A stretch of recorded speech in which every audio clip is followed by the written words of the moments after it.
On today's Switch to Linux, we will talk about Debusine, Debian's new packaging system, very similar to Ubuntu's PPA.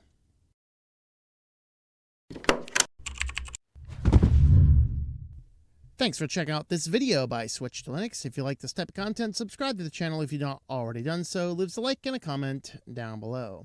And of course, if you are unfamiliar with PPAs, this is a method that Ubuntu has where developers can create a package of their own software. And let's suppose you have software and it is inside the Ubuntu repository. We'll take, for example, KeePassXC, which I use. But as of, I think, the version of Linux Mint that I had on one of my computers didn't yet have the full passkey support, and I wanted to get that. So what is one to do if the latest version has not yet rolled out? Also take OBS. I'm using OBS through an Ubuntu PPA to get the latest versions, and similar with Kdenlive.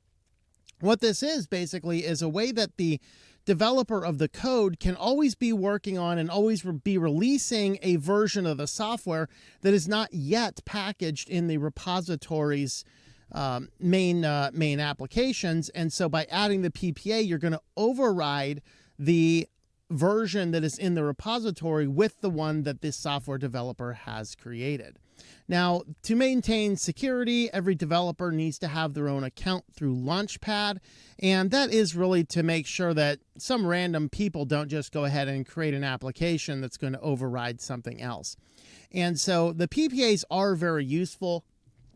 Here is, for example, on KeePassXC. If you go down to the Linux, of course, you have all the various installation methods. Of course, you can always just go to your repository and do sudo apt install KeePassXC and install whatever repository version is there. But if there's some brand new features that have recently rolled out that are not yet in the repositories, and you are utilizing an Ubuntu-based system, well, you can always do the snap on Ubuntu, but you can also, if you're kind of opposed to the snaps, or you're like Linux Mint or something, what you can do is you can add a PPA repository, which is, they have good secure keys down through Launchpad. It is verified by them. You add this repository, and then it's going to override the KeePassXC inside of your repository with the new version, which is released and updated more frequently by the actual developer itself. So Debian is getting its own version of this, and this is called Debusine. And I'm hoping I'm pronouncing that correctly. And just like Ubuntu PPAs, you do need an account over here. They verify things, issue the keys. Now, ultimately, this was initially created as a means to test Debian packages. And we'll have a look at the article over here. So it gets its own PPA-like system. Now, eventually, developers of software will probably start rolling these out. So we might be able to start seeing applications like KeePassXC with a Debusine package so that you can utilize this feature and have the latest software, which is a huge benefit for Debian, which doesn't release new releases, but every few years. So this is actually a really good game changer, particularly in the world of Debian. So originally, though, they built it mostly to do internal testing of their systems, because usually to test the upcoming software packages, they usually have to create customized systems and, customized dependencies and a bunch of other things that are a little bit more difficult to do. This allows them, the developers, to work on Debian in a way that's much more streamlined, allowing you to test their software. But an ultimate use of this is going to be that any software developer with a package inside of Debian is going to be able to create this if they want to have a more up-to-date version of their software available for the Debian repository. And so that's what the article here is discussing. So the Debusine project has opens its repository feature into a public beta. So this is not full mainstreamed yet. This is a public beta.